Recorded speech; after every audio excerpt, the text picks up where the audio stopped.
एक लालची किसान था। वह बहुत ही बड़ा लालची था। उसके खेत में हर फसल अच्छी फसल होती थी, पर वह लालच के कारण अपने खेत से सारा का सारा फसल काट लेता। उसके लालचपन से आसपास के जंगलों में रहने वाले पशु पक्षियां और बाकी जीव जंतु परेशान थे। वह लालची किसान उन लोगों के लिए एक दाना भी खेत में न छोड़ता। इस तरह जंगल में रहने वाले सभी पशु पक्षियों को खाने की दिक्कत होने लगी और बाकी के किसान के दाना छोड़ने से उनकी पूर्ति नहीं हुआ करती। जितनी अच्छी फसल लालची किसान के खेत में हुआ करता, उतनी अच्छी फसल और बाकी के किसान के खेत में नहीं हुआ करता। लालची किसान के खेत में उपजाऊ मिट्टी थी, बाकी सभी किसान के खेत की मिट्टी बंजर मिट्टी थी। उनके मेहनत करने के बाद भी अच्छा फसल नहीं हुआ करता। फिर एक दिन जंगल के सभी पशु पक्षी बादल महाराज के पास जाते हैं और उनको अपनी सारी बात बताते हैं। बादल महाराज उन सब से कहता है, आज तुम सब अपने अपने घर को जाओ। इसके बारे में मैं सोच समझकर कल तुम सबको बताऊंगा। फिर अगले दिन सबके सब बादल महाराज के पास जाते हैं। बादल महाराज कहता है, मैं तुम सबकी कोई मदद नहीं कर सकता। अगर मैं वहाँ बारिश नहीं बरसाया तो बाकी के किसान की जमीन बंजर है और भी बेकार हो जाएगा। फिर बादल महाराज कहता है, लालची किसान की जमीन कुछ नीची है, हर तरफ से पानी बहकर उसमें जाकर जमा हो जाता है, जिस कारण लालची किसान की फसल बहुत ही अच्छी फसल होती है। इस तरह वह अपने खाने को छोड़ सबका सब बाजार में बेच आता है। ऐसा करो, तुम सब के सब जाकर धरती रानी से बात करो। वह सबके सब धरती रानी से जाकर बात करते हैं। धरती रानी बात सुन कहती है, अरे बाबा, मैं इसमें क्या कर सकती हूँ। मुझे जहाँ पानी अच्छा मिलता है मैं वहाँ अच्छी फसल पैदा करती हूँ। तुम सब ऐसा करो, जाकर के चूहा महाराज से बात करो। फिर सबके सब चूहा महाराज के पास जाते हैं और कहते हैं सारी बात। चूहा महाराज फिर कहता है, ना बाबा ना, मैं तुम सबकी कोई मदद नहीं कर सकता। अगर मैं लालची का फसल बर्बाद कर दिया, मेरे भाई लोग जो शहर में रहते हैं उनको खाने पीने की तकलीफ होने लगेगी। अरे बाबा, तुम लोग नहीं जानते, लालची अपना सारा दाना शहर में स्टॉक मार्केट में जाकर बेच आता है। इस तरह शहर में रहने वाले मेरे भाई लोग गोडाउन में से बोरी काट काट कर अपने लिए खाने पीने का बंदोबस्त करते हैं। ना बाबा ना, मुझे मूर्ख समझ रखा है। मैं तुम लोगों की कोई मदद नहीं कर सकता। जाओ जाओ, कहीं और जाओ। इस तरह जंगल के सभी पशु पक्षी अपने अपने घर को मायूस लौट आते हैं। इस तरह कई दिन बीत जाते हैं। सभी पशु पक्षियों को कुछ समझ में नहीं आ रहा था कि वह क्या करे क्या न करे इस समस्या से निपटने के लिए। तभी उन सब पर पीपल महाराज की नजर पड़ती है। उन सबको परेशान देख पीपल महाराज जोर जोर से सबको आवाज लगा रहा होता है। पीपल महाराज की आवाज सुन सबके सब पीपल महाराज के पास जाते हैं। पीपल महाराज उन सब से कहता है, अरे मेरे जंगल के बाशिंदों, मैं कई दिनों से तुम लोगों को देख रहा हूँ, बहुत परेशान हो। आज मुझसे रहा नहीं गया, मैं तुम सबको जोर जोर से आवाज देकर अपने पास बुला बैठा। मुझे भी तो पता चले आखिर तुम सब के सब क्यों परेशान हो। मैं भी तो तुम्हारे जंगल का एक हिस्सा हूँ। फिर जंगल के सभी पशु पक्षी अपनी सारी समस्या पीपल महाराज से बताते हैं। पीपल महाराज सारी बात सुन कहता है, बस छोटी सी बात है, तुम सबके सब इतने परेशान हो, ये तो मेरे बड़े भाई बरगद महाराज हल कर देंगे।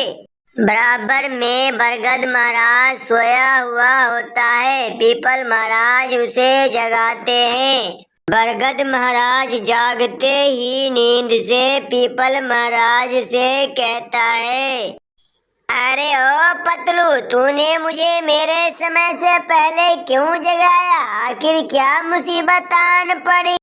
मोटू भैया, बात ही कुछ ऐसी है कि मुझे आपको समय से पहले जगाना पड़ा, मुझे क्षमा करना। अच्छा चल बता पतलू, आखिर बात क्या है?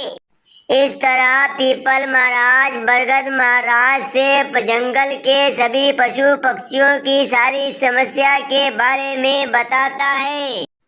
बरगद महाराज पीपल महाराज की सारी बातों को ध्यान पूर्वक सुन सभी पशु पक्षियों से कहता है, कल सुबह होते ही तुम सब के सब एक पढ़े लिखे किसान की खेत की मिट्टी खोद उसके दरवाजे पर गिराना शुरू कर दो।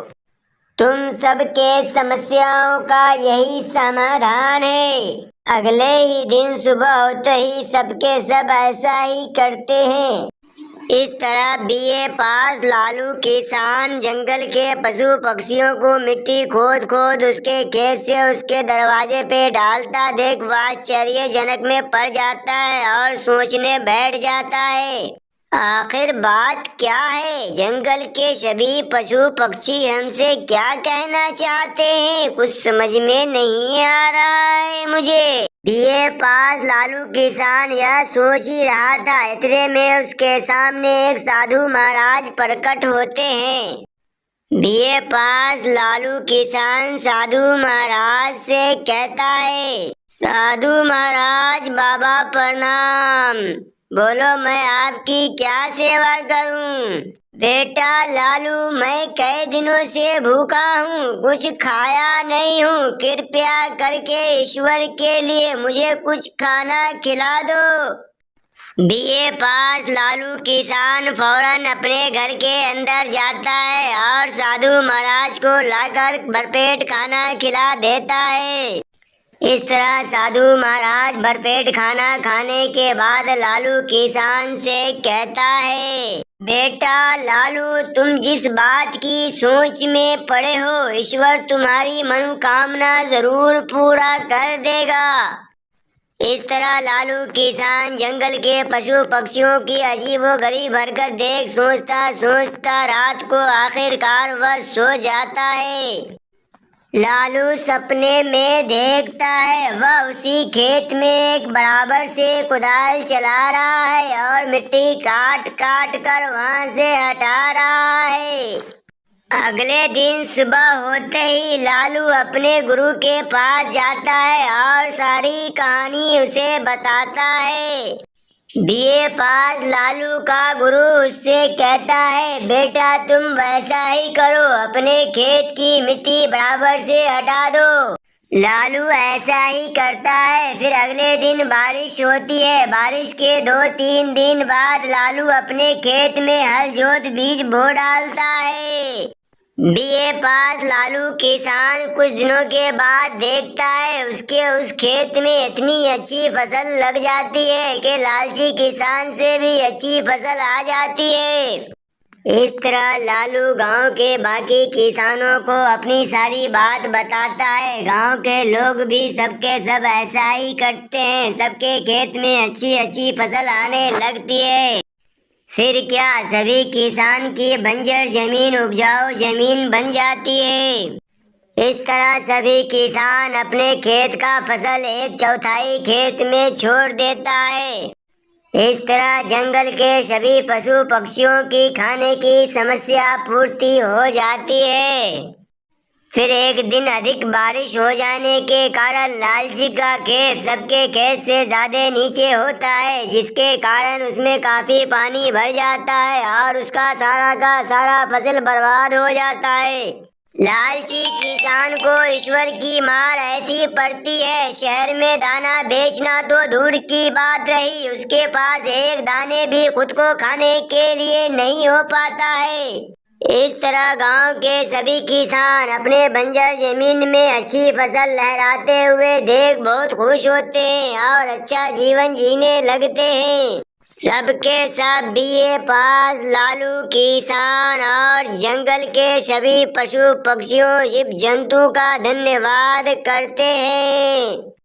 उधर लालची को उसके लालच का फल मिल जाता है, वो एक एक दाना खाने को तरस जाता है। इस कहानी के देखने वाले सभी दर्शकों को हमारी तरफ से बहुत बहुत शुभकामनाएं। कृपया करके हमारे चैनल को लाइक और सब्सक्राइब करें ऐसी कहानियाँ और देखने के लिए।